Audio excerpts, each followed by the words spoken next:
रूप से मिलनी चाहिए, क्योंकि एक बार को आप सोचिए आखिर उस बच्चे की गलती क्या होती है जो एक गरीब घर में पैदा होता है और उसको बेहतर शिक्षा से वंचित होना पड़ता है। शिक्षा के सामने एक पैसे की दीवार खड़ी है, जो जितनी ऊंची दीवार लांघ सकता है, जो जितना अधिक पैसा शिक्षा पे खर्च कर सकता है, वो उतनी बेहतर शिक्षा पा सकता है। लेकिन अगर एक देश एक है, लोकतांत्रिक देश है, तो शिक्षा भी सबको एक समान रूप से तो मिलनी ही चाहिए।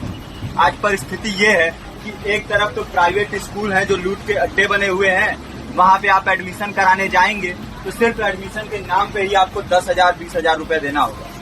और कमीशन खोरी का ऐसा धंधा है कि कॉपी, किताब, टाई, बेल्ट, ड्रेस, जूता कहाँ से खरीदना है ये आप नहीं तय करेंगे वो प्राइवेट स्कूल वाले। यानी आम लोगों की मेहनत की आखिरी कौड़ी उनके जेब से वसूल लेना चाहते हैं। और दूसरी तरफ सरकारी स्कूलों में न तो पर्याप्त टीचर है न पर्याप्त बिल्डिंगें। 2019 का ही ये पुराना आंकड़ा है कि हर 100 में से 52 स्कूलों में या तो एक टीचर है या 2 टीचर हैं, और उन्हीं टीचरों के ऊपर जिम्मेदारी थोप दी जाती है कि जनगणना करो, मतगणना करो, पशु गणना करो, तमाम काम करवाए जाते हैं। और 19 के बाद से तब से कितने टीचर रिटायर हुए होंगे, और 18 के बाद से कोई टीचर की वैकेंसी भी नहीं है। आप खुद भी सोच सकते हैं ये परिस्थिति और कितनी बिगड़ी है। इसीलिए हम लोग ये मांग उठा रहे हैं, चाहे कोई राष्ट्रपति का बच्चा हो या किसी मजदूर का, सबको शिक्षा एक समान मिलनी चाहिए और निःशुल्क रूप से मिलनी चाहिए। प्रेमचंद ने अपने दौर में भी कहा था कि एक सभ्य समाज में ऊंची से ऊंची तालीम मुफ्त होनी चाहिए और इसका पूरा खर्च गवर्नमेंट को उठाना चाहिए, क्योंकि हमारे देश को फौज से ज्यादा आवश्यकता तालीम की है। और शिक्षा से जुड़ता हुआ ही दूसरा मुद्दा हम लोग उठा रहे हैं। दूसरा मुद्दा है रोजगार का। रोजगार की परिस्थिति ये है कि आज सरकारी सेक्टर हो या प्राइवेट, सब कुछ ठेका संविदा के हवाले किया जा रहा है। परमानेंट नौकरियां लगातार घटाई जा रही है। इसी रेलवे में 1995 के आसपास लगभग 18.5 लाख कर्मचारी काम करते थे, लेकिन आज उनकी संख्या 12 लाख है। आप खुद भी सोच सकते हैं कितने बड़े पैमाने पे परमानेंट पदों को घटाया जा रहा है। और आज आलम ये है, एक तरफ लाखों पद खाली पड़े हैं, फिर भी कोई वैकेंसी नहीं निकलती।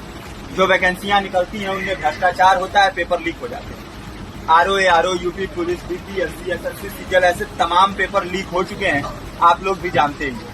अभी नीट की धांधली में ये पता चला कि एक एक पेपर 30 लाख से 50-50 लाख रुपए में बेचा गया। हम और आप तो ये पैसा नहीं दे सकते।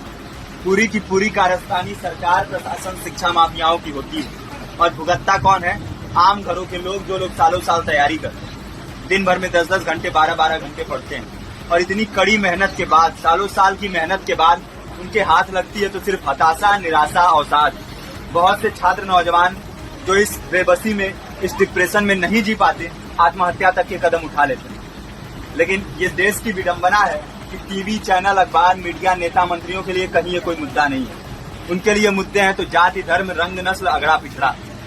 आज जब पूरी परिस्थिति इतनी भयावह है तो ये जरूरी है कि लोगों के बीच में जाया जाए, लोगों को संगठित किया जाए और एकजुट किया जाए। क्योंकि आज अगर अपने मुद्दों पर बोलेंगे नहीं तो कल को ये परिस्थिति और बिगड़ेगी। हो सकता है ले दे के अपनी जिंदगी तो हम लोग काट ले जाएंगे, लेकिन आने वाली पीढ़ियों को क्या भविष्य देके जाएंगे, ये भी सोचने वाली बात है। हमारे साथी ने आपको पर्चा दिया है, पर्चा आप तक पहुंच गया है। पर्चे में और भी बातें हैं, इसको पूरा विस्तार से पढ़िए। पर्चे में हमारा नंबर है, संपर्क कीजिए। फेसबुक का, इंस्टाग्राम का लिंक है, आप वहाँ पे जाएंगे तो आपको पता भी चलते रहेगा कि लगातार किन किन माध्यमों से हम इस अभियान को चला रहे हैं। नुक्कड़ नाटक, संगीत, शिक्षा सहायता मंडल, लाइब्रेरी, तमाम माध्यमों से इस अभियान को चला रहे हैं और कोशिश कर रहे हैं कि बड़े से बड़े पैमाने पर हर जगह पे लोगों को संगठित किया जाए और एकजुट किया जाए। आपके बीच भी आए हैं, आपका साथ और सहयोग है। साथ इस रूप में कि आप भी हमारे इस कारवां और इस मुहिम से जुड़िए।